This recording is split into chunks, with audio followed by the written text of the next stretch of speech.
about someone or something. Amen. Amen. It's a subtle way of thinking about someone or something, all right? Typically, one that is reflected in a person's behavior.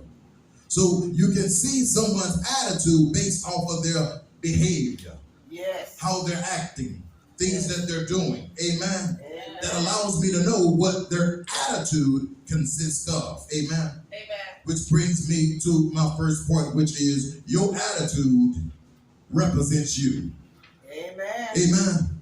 When you people see your attitude, they are seeing you and they see everything that you represent.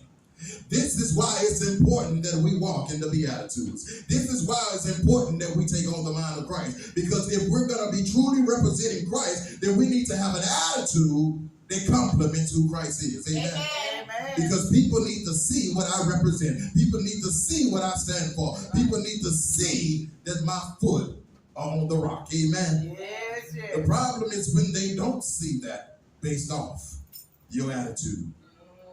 One might even say your attitude is you. Your attitude is a display of your character, your behavior, and it tells those around you what type of person you are.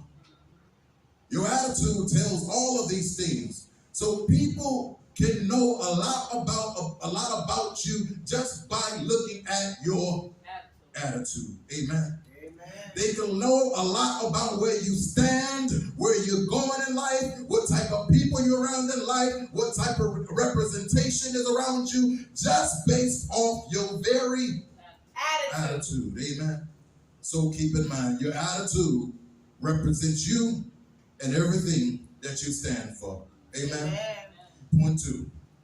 Your attitude opens you up to either blessings or curses. Your attitude opens you up to blessings or curses. How do we know that? Because Jesus said, blessed is the meek. Blessed are those that hunger and thirst, for they are the ones that should be filled. So what that means to let me know if you don't have an attitude where you hungering and thirsting for righteousness, but on the other hand, you have the opposite of that, then what happens is you don't find yourself being filled. Amen. So when you get to a point where you're not hungry and thirsty and you're wondering why the word never comes to you.